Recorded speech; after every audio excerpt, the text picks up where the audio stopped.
میں ہوں آپ کا میزبان گوہر بٹ۔ آج کے پروگرام میں ہم ڈسکس کریں گے کہ کیا ایران اور امریکہ کے درمیان جنگ جاری ہے یا مذاکرات ہو رہے ہیں۔ اگر مذاکرات ہو رہے ہیں تو مذاکرات اب تک کہاں پہنچے ہیں، اس کو ڈسکس کریں گے۔ ساتھ ہی ساتھ وزیر اعلیٰ کے پی کے سہیل افریدی کی جو وزارت اعلیٰ ہے وہ خطرے میں دکھائی دے رہی ہے۔ یہ خطرہ حقیقی ہے یا صرف اخباری بیان بازی ہے، اس پر بات کریں گے۔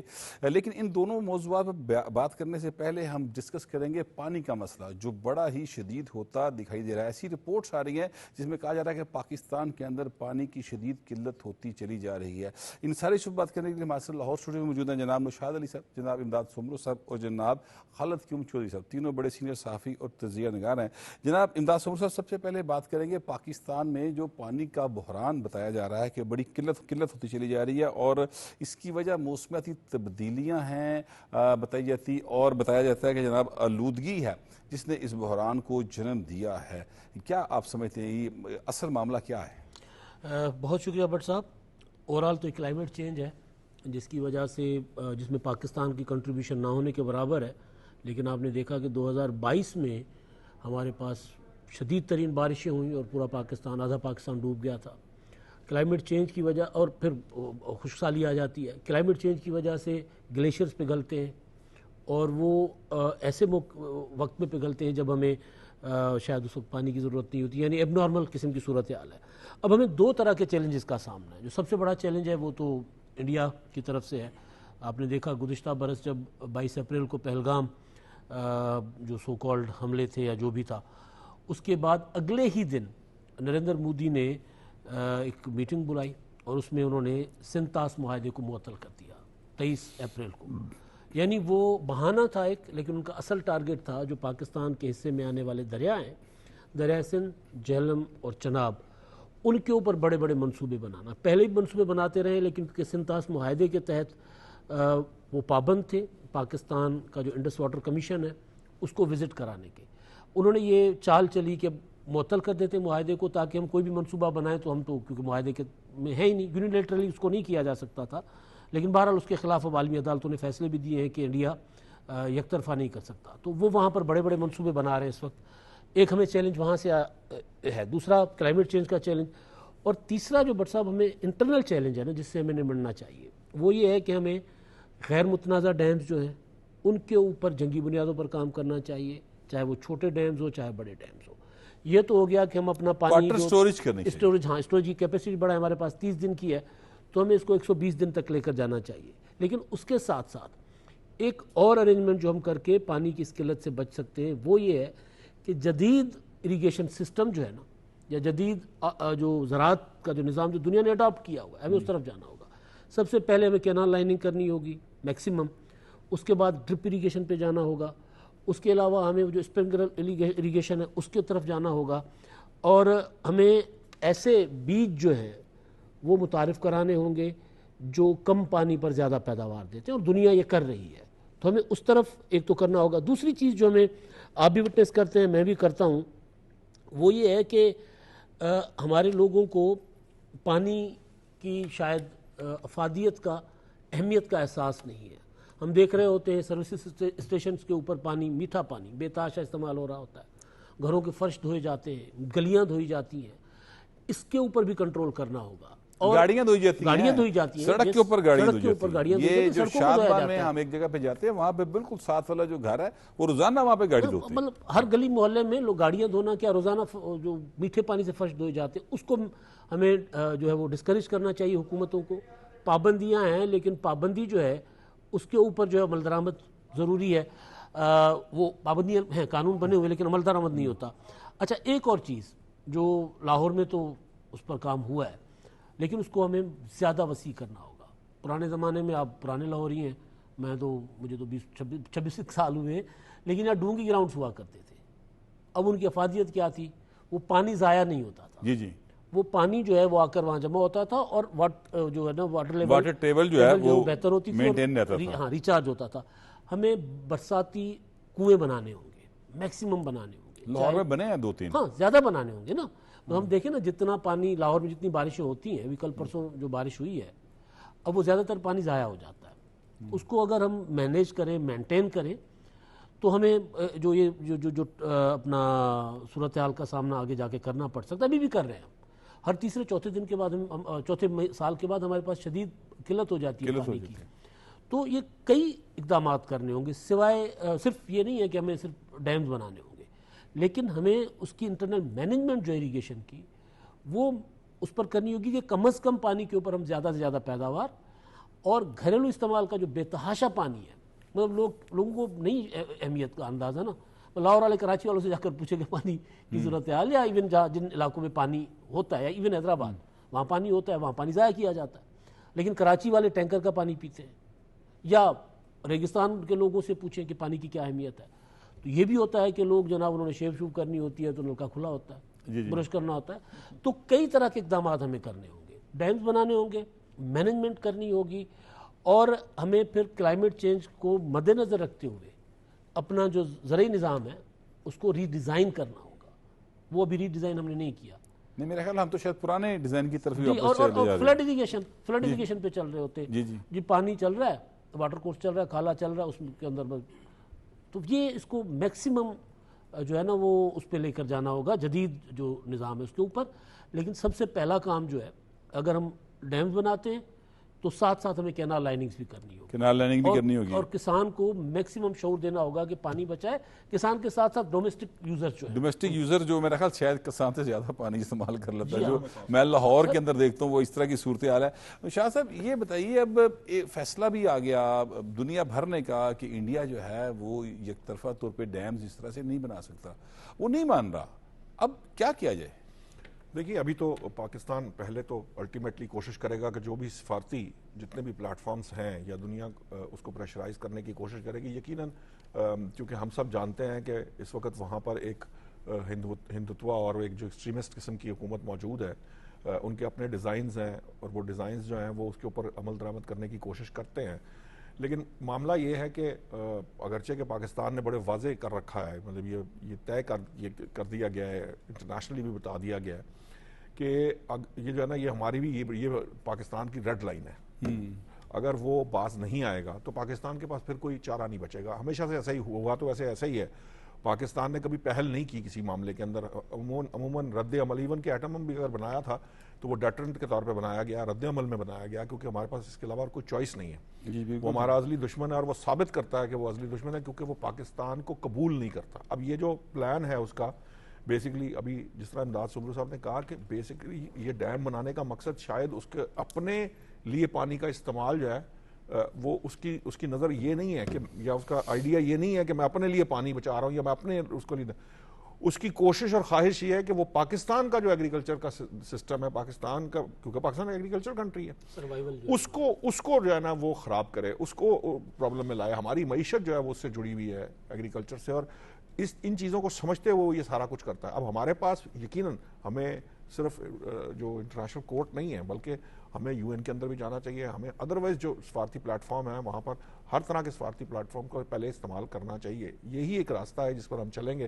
کیونکہ ہم اگریسر تو ہیں نہیں، ہم تو اس چیز کے قائل نہیں ہیں۔ ہمیں اب الحمدللہ پاکستان کا جو، جسے کہہ لیجئے کہ جو سفارتی سطح کے اوپر پاکستان کا جو مقام ہے وہ بہت بلند ہو چکا، بلکہ بلند تر ہو چکا ہے۔ تو اب ہمارے پاس یہ گنجائش بھی ہے کہ ہم سمجھتے ہیں کہ یورپین یونین ہے، آپ کی دیگر جتنے بھی یہ جو انٹرنیشنل یا ریجنل پلیٹ فارم، دیکھیں پاکستان اس حوالے سے تو ایسی پوزیشن پہ ہے کہ چین پاکستان کا بہترین دوست ہے اور امریکہ کا صدر ہماری تعریف کرتا ہے۔ ایران جو ہے وہ امریکہ کے ساتھ ایک جنگ کی صورتحال میں ہے، لیکن وہ پاکستان کی تعریف کرتے ہیں۔ تو پاکستان جو ہے اس وقت دنیا میں ایک ثالث کا رول پلے کر رہا ہے، اور سب لوگ اس پر مکمل یقین کرتے ہیں۔ اسی چیز کو میں آپ کو کہہ رہا ہوں نا، اسی ایک بلند تر مقام جو میں نے کہا تھا وہ اسی وجہ سے ہے۔ بلند تر تبھی کہا جا سکتا ہے جب تمام لوگوں کے لیے قابل قبول ہو، اور اس وقت پاکستان سب سے زیادہ ایکسیپٹیبل جہاں as far as diplomacy is concern تو وہ پاکستان ہے۔ اب معاملہ یہ ہے کہ اس کو آپ کو ایکسپلائٹ کرنا ہے، یعنی اس کو آپ نے یوز کرنا ہے۔ یہ یوز کرنے کے لیے ضروری ہے کہ آپ جو ہے یہ اپنے معاملات کو ساتھ ساتھ، کیونکہ اور بھی مسائل ہیں، لیکن اس معاملے کو بھی اٹھانا چاہیے کہ اس کے اوپر آپ کی آئندہ آنے والی نسلیں جو ہے نا وہ ان کا دار و مدار ہے۔ تو ہمیں ابھی سے اس کی کوشش شروع کر دینی چاہیے، اور ان تمام لابیز کو جو ہے وہ متحرک کرنا چاہیے دنیا میں جو اس کے کنسرنڈ ہیں، اور جو اپنا یہ جو ہمارا یہ جسے کہہ لیں نا، یہ جو جس بلند تر مقام کی ہم بات کریں، اس کو ہمیں اس کے اندر پریکٹیکلی ہمیں اس کا فائدہ اٹھانا پڑے گا. اگر ہم فائدہ نہیں اٹھانے کی کوشش کریں گے یہ بات لنگر آن ہوگی. تو جس طرح پہلے بہت سی جگہوں کے اوپر بہت سے ڈیمز کی بات ہے, وہ انٹرنیشنل کورٹ کے اندر معاملات چلتے رہے, وہ لنگر آن ہوتے رہے اور بہت سی چیزوں کے اوپر تسلیم نہیں کیا گیا. تو یہ جو ایٹیٹیوڈ ہے تسلیم نہ کرنے کا, ہمیں انڈیا کو اس سے نکالنا بھی پڑے گا. اچھا نوشاد صاحب اسی پہ دوبارہ بات کریں گے, فی الحال ایک بریک کہا جا رہا ہے. شاد صاحب بتا رہے تھے کہ پانی کی جو انڈیا نے ہمارے ساتھ ایک یعنی ہمارا پانی روکا ہوا اس کو کس طرح سے بحال کرایا جائے اور کس طرح سے انڈیا پر دباؤ بڑھایا جا سکتا ہے. نوشاد صاحب اپنی بات کمپلیٹ کیجیے گا. تو میرا کہنے کا مطلب یہ تھا, اس وقت بھی جو بات کر رہا تھا وہ یہی تھی کہ ہمیں ایزرٹ کرنا ہے. اب ہمیں اپنی اس پوزیشن کو ایزرٹ کرنا ہے, کیونکہ یہ اگر ہم نے ایزرٹ نہ کی, وہ تو آپ کو پتا ہے ایک بنیا ہے اور وہ چالوں میں لگا رہے گا. اب وہاں بجٹ کے معاملات, چائے والا نہیں چائے والا تو علیحدہ ہے, لیکن بائی نیچر اس وقت چائے جو والا ہندو بنیا ہے وہ اس کی نیچر اور طرح کی ہے, اور وہ سازشوں میں لگا رہتا ہے, اور وہ لگا رہے گا. وہ کل کو آپ کو کسی ایسی ویسے بنیا ہندو ہو یا کوئی اور ہو, بنیا ہوتا ہے سر. مطلب میں ان وے بات کر رہا ہوں انڈیا کے پرسپیکٹو میں نے ہندو اور بنیا دونوں اکٹھا کر دیا. یقیناً بنیا کہیں پر بھی ہوگا, انڈین بنیا کہنا زیادہ بہتر ہے. انڈین بنیا کہہ لیجیے, میرا مقصد وہ نہیں تھا. میرا مقصد صرف یہ ہے, بات اس تھاٹ کے بارے میں, یعنی اس سائیکی کے بارے میں بات کر رہا تھا, جس کے جو ہمیں اب اس کو ایزرٹ کر کے بتانا ہے کہ اب معاملات ویسے نہیں چلیں گے جیسے آپ پہلے چلاتے رہے ہیں. اس کی ریزن یہ ہے کہ وہ اور بہت سی چیزوں میں الجھا کے پھر آپ کی توجہ وہاں سے ہٹایا تھا. ہمارے لیے اس وقت یہ ڈو اینڈ ڈائی والی بات ہے نا, ہماری آنے والی نسلوں کا مستقبل اس پہ منحصر ہے. تو ہمیں اس کو ایزرٹ کرنا پڑے گا اور اپنی تمام تر طاقت جو ہے, سفارتی طاقت استعمال کرنی پڑے گی. الٹیمیٹلی پھر جب کوئی چوائس نہیں رہتی تو پھر تو جو ہمارے ساتھ جو ہم پہ جنگ مسلط پہلگام کے بعد جو ڈرامہ رچایا تھا اور اس کے بعد ہم پہ اگر جنگ مسلط کرنے کی کوشش کی تھی تو اس کا منہ توڑ جواب بھی دے دیا گیا تھا. تو وہ راستہ جو ہے وہ آخری آپشن موجود رہے گا, لیکن پہلے ہمیں وہ تمام جو ہے نا تمام آپشنز جو اویلیبل ہیں وہ ان کو استعمال کر لینا چاہیے. جو صاحب یہ فرمائیے گا کہ جیسے نوشاد صاحب کہہ رہے ہیں کہ ہمیں انڈیا کے اوپر سفارتی دباؤ ڈالنا چاہیے اور وہ آپشنز کو استعمال کرنا چاہیے. یہ ظاہر ہے یہ سفارتی معاملہ جو ہوتے ہیں کہ لمبی جنگ ہوتی ہے, اس میں ایک دوسرے سائڈ پہ بھی ظاہر چونکہ تو نہیں بیٹھیں گے, وہ بھی اپنے سفارتی ذرائع کو استعمال کریں گے, اگرچہ ہمارا ایج ہے ان کے اوپر ہر حوالے سے اس وقت, لیکن اس کے باوجود اپنی سی کوشش تو کریں گے. لیکن جب تک یہ معاملہ ہوگا اس دوران ہم کیا کریں؟ اب پانی کا بحران تو ہے. اچھا دیکھیے کہ اس میں کوئی شک نہیں کہ پاکستان جو ہے اس حوالے سے جو معاہدہ سندھ طاس معاہدہ معطل کیا ہے انڈیا نے یک طرفہ طور پر, جس طرح سبرو صاحب فرما رہے تھے کہ اس میں بدنیتی کا فیکٹر جو ہے وہ واضح ہوتا ہے کہ 22 اپریل کو جو ہے وہ پہلگام کا واقعہ ہوتا ہے, ڈرامہ رچایا جاتا ہے, اور پھر 23 اپریل کو سندھ طاس معاہدہ جو ہے وہ یک طرفہ طور پر معطل کر دیا جاتا ہے. تو اس حوالے سے پاکستان اس معاملے پر انڈیا پر دباؤ ڈالنے کے لیے جو آبی سفارتکاری ہے بین الاقوامی سطح پر, اس پر کام کر رہا ہے. اور اس میں کوئی شک نہیں کہ پاکستان نے یہ معاملہ جو ہے یہ اقوام متحدہ میں بھی اٹھایا ہے, یہ معاملہ جو ہے وہ سلامتی کونسل میں بھی اٹھایا ہے. اور اس معاملے پر آپ کو یاد ہوگا کہ چند روز پہلے پاکستان نے جو عالمی عدالت ہے اس کے اندر ایک بہت بڑی کامیابی حاصل کی ہے, اور پاکستان اس معاملے پر جو ہے وہاں پر سرخرو ہوا ہے. پاکستان کے موقف کو انڈورس کیا گیا ہے, عالمی عدالت نے تسلیم کیا ہے, اور اس حوالے سے بھارت کو اس معاملے پر بھی پابند کیا گیا ہے کہ وہ پاکستان کو اعتماد میں لیے بغیر, پاکستان کو دکھائے بغیر وہاں پر ان تینوں دریاؤں کے اوپر جو ہے پانی ذخیرہ کرنے کی سٹوریج جو ہے وہ نہیں بنا سکتا.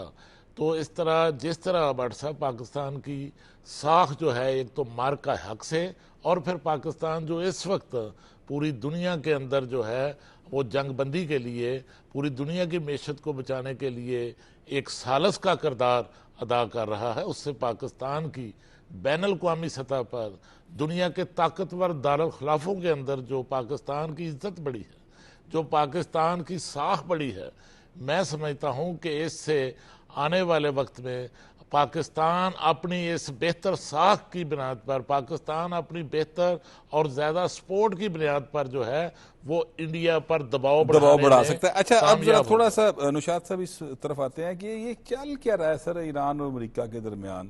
مذاکرات ہو رہے ہیں, کبھی حملہ ہو جاتا ہے, کبھی پھر مذاکرات ہو جاتے ہیں, کبھی کہا جاتا ہے جناب بالکل قریب پہنچ گئے ہیں, پھر کہتے ہیں نہیں یہ نئی شرائط آ گئی ہیں، تو یہ کیا ہو کیا رہا ہے؟ اچھا، پہلی بات تو یہ ہے کہ جو سفارتی عمل ہے نا، وہ جس طرح آپ نے خود کہا کہ وہ لینتھی ہوتا ہے، اس کے اندر تھوڑا سا، کیونکہ معاملہ کوئی 2-4-5 سال کا ہے نہیں، ایک 79 کے بعد سے وہ بالکل تعلقات بالکل کٹ آف تھے، مطلب جانی دشمنی ہے سر. ہاں، پول اپارٹ چیزیں ہیں جن کو آپ نے پل کر کے اکٹھے کرنا ہے، پھر اکٹھے کر کے ان کو اس لیول پہ لانا ہے کہ وہ آمنے سامنے بیٹھ کے بات کر سکے. پاکستان یہ کر چکا ہے، بٹھا لیا، لیکن جو اس دوران جتنی بھی گفتگو ہے اس کو سمیٹنا ہے، اور سمیٹتے ہوئے اختلافات سامنے آ رہے ہیں. جو دوسرا اسپیکٹ جو آپ نے بات کہی نا کہ یہ حملے بھی ہو جاتے ہیں ایک دم بات ایسے لگتا ہے کہ یہ تقریباً بس جی ہونے لگا ہے اور پھر نہیں. ایکچولی یہ پریشر ٹیکٹکس ہیں، یہ دونوں اطراف سے آپ دیکھیں گے کہ آپ کو نظر آئے گا کچھ خبر آئے گی جیسے ایران کسی چیز کے اوپر رضامند نظر آ رہا ہے، لیکن اگلے ہی لمحے آئے گا کہ نہیں، ہم اس معاملے پہ بالکل بات نہیں کریں گے. ریزن بیکاز کہ وہ جب ایک دوسرے کا ایکچولی اس وقت وہ جسے کہتے ہیں نا میئر کیا جا رہا ہے کہ کتنی اس کے اندر وہ گنجائش ہے، وہ اس کو سنبھال سکتا ہے کہ نہیں سنبھال سکتا اس پریشر کو. یہ اعصاب کی جنگ ہے ایکچولی، تو اس کے اوپر کام ہو رہا ہے. لیکن جو اس کے اندر سب سے امپورٹنٹ اور جو اچھی بات ہے وہ یہ ہے کہ کام ہو رہا ہے. یہ جو کچھ آپ کے سامنے آ رہا ہے، یعنی کبھی نہ کبھی ہاں والی بات ہے، اس کا مطلب بات چیت ہو رہی ہے. اگر بات چیت ٹوٹ جائے تو پھر مشکل ہے، پھر ہمیں سمجھنا ہوگا کہ یار یہ اب کیا پرابلم آ گئی ہے کہ بالکل ہی بات چیت. اچھی بات یہ ہے، اب جس طرح ابھی ریسنٹلی یہ آیا کہ انہوں نے واپس بھجوائی ہیں تجاویز، دوبارہ ایران کو بھجوا دی ہیں. اب کورٹ ایران کے اس میں آگے کورٹ میں آ گئی ہے بال، پھر وہ واپس امریکہ کے کورٹ میں چلی جاتی ہے. تو ایکچولی اس کا مطلب یہ ہے کہ وہ کام چل رہا ہے. اب باری باری چیزوں کو ایڈریس کیا جا رہا ہے. بہت لمبی لسٹ ہے، مطلب 14 نکات کی بات، 15 نکات کی بات تو آپ کے سامنے آتی رہی ہے، لیکن اب وہ نکات کے جو سب کلازز کو ہم کہتے ہیں نا، یعنی جو اس سے جڑی ہوئی چیزیں ہیں وہ بھی کھل رہی ہیں. تو کوشش یہ ہے بیسیکلی، مقصد کہ جو سارے ایم او یو جس کی بات کی جا رہی ہے، یہ ایم او یو اگرچہ کہ ایک صفحے کا ہوگا، لیکن اس کے بعد جو اگلے مذاکرات ہونے اس میں ایکچولی وہ ایجنڈا طے ہونا ہے کہ وہ جو 60 دن کے مذاکرات ہوں گے اس کے اندر کن کن چیزوں پہ بات کریں. تو ابھی تو معاملہ اس لیول پہ ہے کہ آپ نے جو 60 دن کے اندر جن چیزوں کو ایڈریس کرنا ہے ان کو فائنلائز کر لیا جائے. کچھ چیزوں کے اوپر ایران تاحال راضی نہیں ہے کہ ہم اس پہ بات کریں گے، کچھ چیزوں کے اوپر امریکہ بالکل راضی نہیں ہے. اب تک کی جو معاملات ہمارے سامنے آئے ہیں، جو کل تک کی اطلاعات تھیں، وہ یہی ہیں کہ کافی حد تک کنسنسس ڈیولپ ہو چکا ہے. اوپر سے سٹیٹمنٹس جو مرضی دیتے رہے، لیکن بہت زیادہ آپ یوں کہہ سکتے ہیں کہ 70 سے 80% معاملات جو ہیں وہ طے ہو چکے ہیں. 20% اب وہ چیزیں ہیں جو نیکسٹ 60 ڈیز کے اندر جو آئیں گی، اور جو جن میں 2-3 بڑے معاملات ہیں، یعنی جو ایٹمی اس سے متعلق ہیں یا دوسری 2 چیزیں امپورٹنٹ ہیں. جو معاملہ آبنائے ہرمز سے جڑا ہے، ایکچولی میرے اور آپ کا کنسرن یا دنیا کا کنسرن صرف آبنائے ہرمز سے ہے کہ پہلے آپ اس کو طے کر لیں. لیکن چونکہ دیکھیں ایران نے ایکچولی آبنائے ہرمز کو ایک ٹول بنا لیا. اس نے معیشت، جو دنیا کی معیشت ہے نا، یہ ٹول تو پھر امریکہ نے بھی بنایا. انہوں نے بنایا، امریکہ نے اس کے اوپر چالاکی یہ کی کہ امریکہ نے کہا کہ ہم آپ کے اوپر جو ہے نا فردر حد بندی کر رہے تھے کہ پھر ہم آپ کا بھی گلا دبا لیتے ہیں. تو اب جب دونوں نے گردن دبائی ہوگی تو الٹیمیٹلی یہ مشکل ہے کہ پہلے کون چھوڑے گا. چھوڑنا پڑے گا، اس میں کوئی دو رائے نہیں ہو سکتی، اور شاید بہت جلد یہ ابنائے ہرمز پہلا معاملہ ہوگا. اگرچہ دونوں یہ کہہ رہے ہیں، یا کم از کم ایران تو یہ کہہ رہا ہے کہ یہ آخری معاملہ ہوگا، لیکن ایکچولی پہلا معاملہ ابنائے ہرمز کا ہی ہوگا، کیونکہ یہ دنیا کی معیشت سے جڑا ہوا ہے. بالکل صحیح بات ہے. صبر صاحب، یہ جو نشاط صاحب کہہ رہے ہیں کہ یہ 70-80% تک معاملہ طے ہو گیا، اور 20% ایسی سٹیٹمنٹس آ جاتی ہیں جس سے لگتا ہے کہ معاملہ بالکل گڑبڑ ہو گئی. سٹیٹمنٹس اپنی جو وہاں کی لوکل پولیٹکس ہے دونوں ممالک کی، اس کی کنزمپشن کے لیے دی جاتی ہیں. بالکل. صدر ڈونلڈ ٹرمپ تو کئی بار کہہ چکے ہیں کہ 90% معاملات ہمارے طے ہو چکے ہیں. 1-2 پوائنٹس رہتے ہیں، مطلب جس میں وہ نشاط صاحب نے بتایا کہ وہ اپنا یورینیم انریچمنٹ کا معاملہ ہے، یا انرچ یورینیم جو ہے وہ حوالے کرنی ہے، یہ ایک معاملہ ہے. دوسرا وہ آبنائے ہرمز کا معاملہ ہے، پابندیوں کا معاملہ ہے. اب یہ 3-4 معاملات ہیں نا جن کے اوپر، باقی معاملات تو تقریباً طے ہو چکے ہوئے تھے، یہ کہا گیا تھا. اور کئی بار ڈونلڈ ٹرمپ صاحب نے تو کہا تھا کہ جی وہ اب بس ہم ایگریمنٹ کی قریب جا رہے ہیں. لیکن جو اس کے فوری بعد جو بیانات دیتے ہیں، وہ ایک تو وہاں پر اپنے لوگوں کو، دونوں ممالک کی قیادت، یہ ان کو باور کرانا چاہتے ہیں کہ ہم جیت چکے ہیں. اب ظاہر ہار تو کوئی نہیں مانے گا کہ یہ ہم نے شکست کھائی ہے. تو ایک تو یہ معاملہ بھی بہت زیادہ، اور دوسرا جو بڑا معاملہ ہے وہ مجھے لگتا ہے وہ اعتماد جو ہے نا، وہ ٹرسٹ نہیں ہے. ٹرمپ صاحب جو ہیں وہ ایران پر اگر اعتماد کر بھی لے تو اسرائیل نہیں کرتا. وہ دوبارہ کوئی نہ کوئی آ کے شرارت کر اسرائیل پر کوئی بھی اعتماد نہیں کرتا. جی نہیں اسرائیل ایران پر نہیں کر رہا. ہاں وہ تو ٹھیک ہے، لیکن ایران بھی اسرائیل پہ تو کوئی بھی اعتماد نہیں کرتا. اسرائیل پر تو کوئی کسی کو کرنا بھی نہیں چاہیے، وہ تو سوال ہی نہیں پیدا ہوتا نا. امریکہ بھی نہیں کر رہا. اچھا ہاں اب امریکہ بھی اس سے تنگ آیا ہوا ہے، لیکن وہ بیچ میں آ کے کوئی معاملہ کر لیتا ہے. ایران تو بالکل بھی امریکہ کے اوپر اعتماد نہیں کر رہا.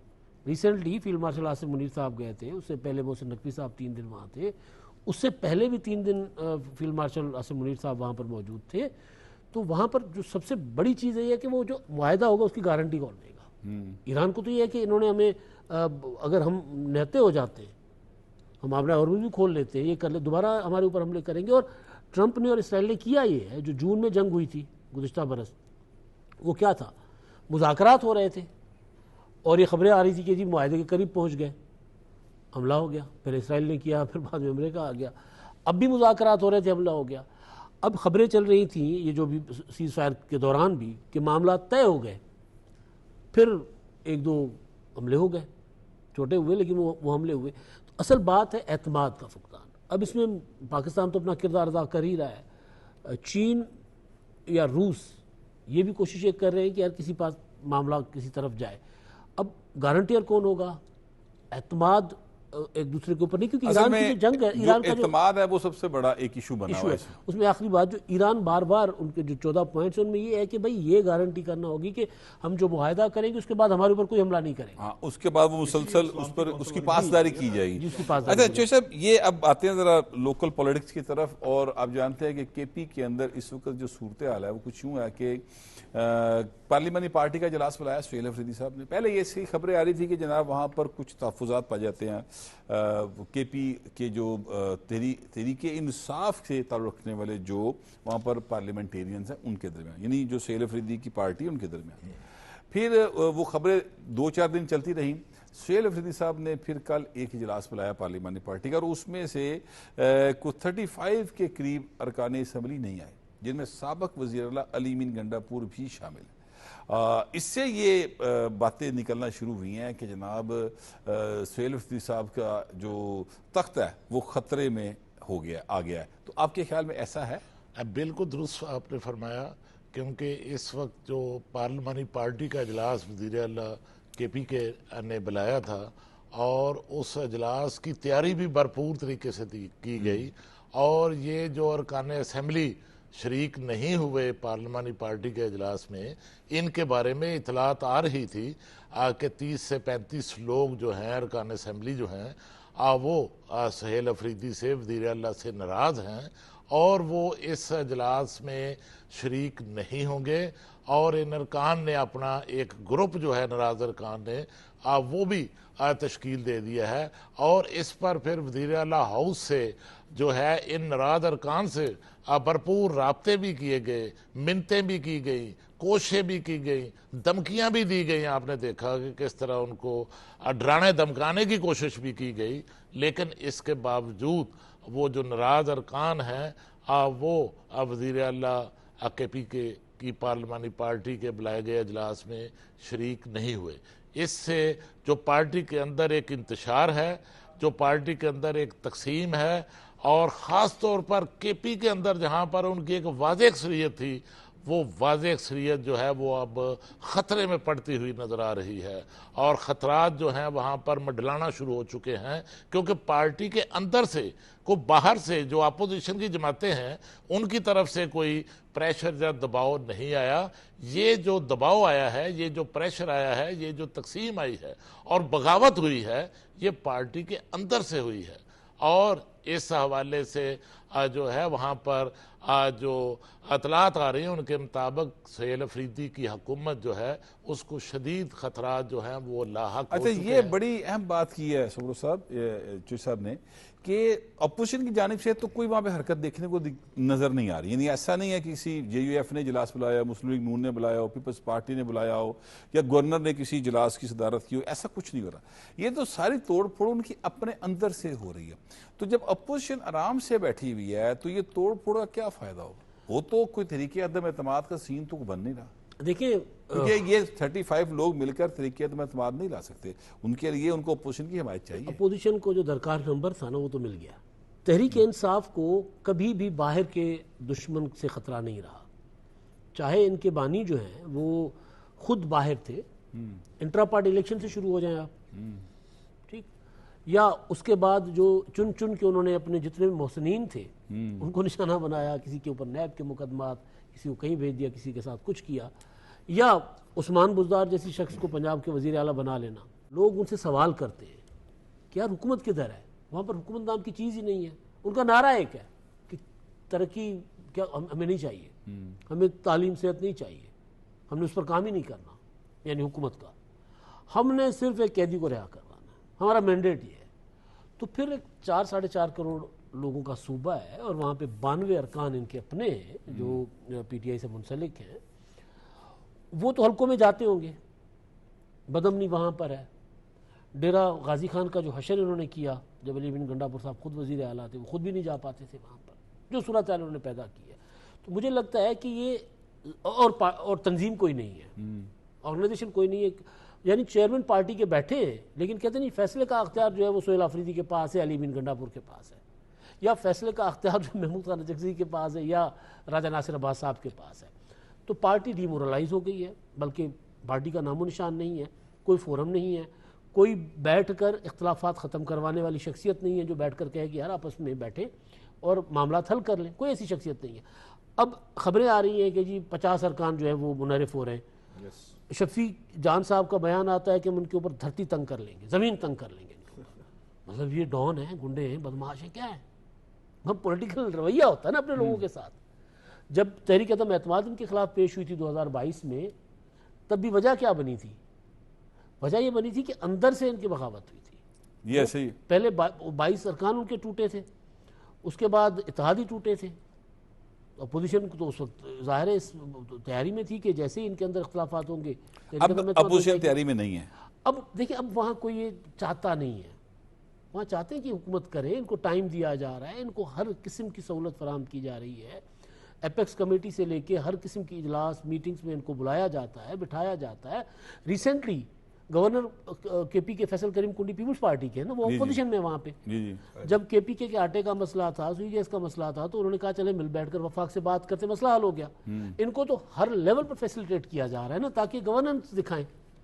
اور ایک جملہ D G S P R کہتے ہیں کہ یار ان کی جو گورننس کے جو، اور فیلڈ مارشل صاحب بھی کہتے ہیں کہ ان کے گورننس کی خامیاں ہم اپنے نوجوانوں کا خون دے کر اس کی ازالہ کر رہے ہیں.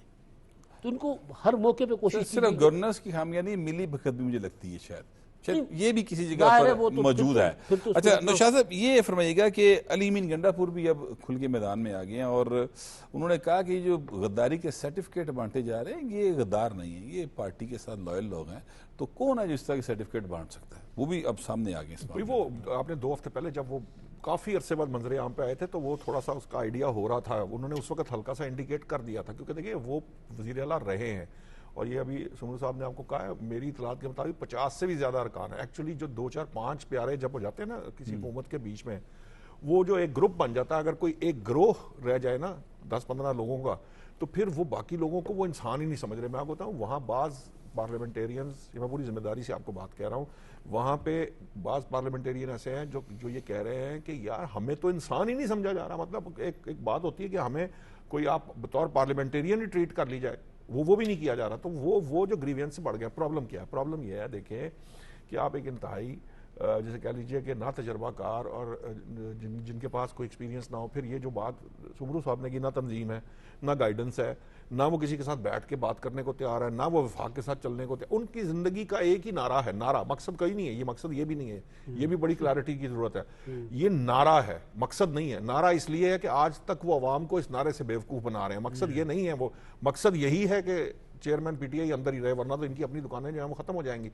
اب معاملہ یہ ہے کہ اس نعرے کے وجہ سے وہ لوگ جنہوں نے جا کے ووٹ لینا ہے یا جو ایکچولی کانسٹیٹوئنسیز ہولڈ کرتے ہیں، جو سیاست کرتے رہے ہیں، وہ پریشان ہیں بہت زیادہ، کیونکہ ان کی نہ کوئی سنوائی ہے، نہ وہ کسی کو ڈیلیور کر پا رہے ہیں. اور آنے والے وقت کے اندر ان کو نظر آنا شروع ہو گیا، لوگوں نے واقعتاً اس کے جھنڈے اتار کر دوسری جماعتوں کے جھنڈے لگنے شروع ہو گئے. یہ میں نے خود ویڈیو دیکھی ہے، یہ عوام کا ریاکشن ہے. تو ہوگا کیا؟ یہ چیزیں ان کو وہاں کے منتخب نمائندوں کو نظر آ رہی ہیں اور ان کو نظر آ رہا ہے کہ ہم پھر اسی حالت میں چلے گئے. جیسے خان صاحب کی حکومت کے درمیان جو آخری وقت تھا عدم اعتماد سے پہلے کی حالت تھی کہ وہ ٹکٹیں مانگتے پھرتے تھے اور کہتے تھے ہمیں کسی طرح سے. یہ ایگزیکٹلی کے پی کے میں وہی سچویشن ہے. اور وہ جو یہ جو 35 اراکین نہیں آئے یہ تو اوپن کھڑے ہیں نا, مطلب یہ تو جسے کہتے ہیں نا ببانگے دھول کھڑے ہیں. لیکن کچھ ایسے بھی ہیں جو ابھی صرف دیکھ رہے ہیں, جن کو آپ کہتے ہیں ذرا نیوٹرل ہوتے ہیں یا تھوڑے سے کھل کے سامنے آنے والی بات نہیں. یہ ایکچولی 10-15 لوگ ہیں جو سہیل صاحب کے ساتھ ہیں, افریدی صاحب کے ساتھ ہیں. باقی تمام لوگ جو ہیں وہ اب ان سے خائف ہیں اور وہ چاہتے ہیں کہ تبدیلی وہاں پر آئے, کیونکہ ان کا فوکس صرف اور صرف اپنی جس علاقے کے یہ رہنے والے ہیں اور وہاں پر ان کے ساتھ جڑی ہوئی چیزوں کے ساتھ ہے. ادروائز ان کا کوئی تعلق نہیں ہے. اور جو کے پی کے کی گورنمنٹ ہے وہ کہیں نظر ہی نہیں, ایگزسٹ ہی نہیں کرتی. ان لوگوں کو بھی نظر نہیں آ رہی جو ان کے ساتھ کام کر رہے ہیں. آپ بیوروکریٹ سے بات کر لیں وہ پریشان کر دیں گے آپ کو کہ یہ وزیر اعلیٰ تو ہونا تو بہت دور کی بات ہے. ایک ایم پی اے بھی ہو اور ایم پی اے کو بھی اپنی کانسٹیٹوئنسی اور اپنے علاقے کے معاملات کو اتنا سمجھ ہوتی ہے کہ اس نے کس طرح سے کام کرانا ہے, کوئی اسکیم بنانی ہے, کوئی چیز کرنی ہے. ایسی کوئی چیز وہاں ایگزسٹ ہی نہیں کرتی. وہاں ایسا کوئی کام ہو ہی نہیں رہا. بجٹ آنے والا اگر فرض کر لیں تحریک عدم اعتماد آ جاتی ہے تو پھر باقی جو چھپے ہوئے نا وہ بھی آ جائیں گے, یہ چند رہ جائیں گے. کیونکہ بلا وجہ تو کوئی اختلافات نہیں مول لے گا نا. کیا حکومت بھی سہیل آفریدی کی چلنی ہے تو فضول میں اختلافات کریں. جو بہت تنگ آئے ہوئے وہ تو الگ ہو گئے, منحرف ہو گئے, یا انہوں نے الگ سے بلاک بنا لیا, گروپ بنا لیا. لیکن اگر وہ مٹیریلائز ہوتا ہے نا معاملہ تحریک عدم اعتماد کی طرف تو یہ چند لوگ رہ جائیں گے. شاید شفیق جان بھی ساتھ نہ ہو, پھر شاید شفیق جان بھی ساتھ نہ ہو. صورتحال کافی دلچسپ ہوتی جا رہی کے اندر. ظاہر ہے سیاست ہے اور سیاست کے اندر کسی بھی وقت کچھ بھی ہو سکتا ہے. یہ ہمارا آج ایک پروگرام تھا. اپنا فیڈ بیک ضرور دیجیے گا. آپ سے ملاقات ہوگی کل. اللہ نگہبان.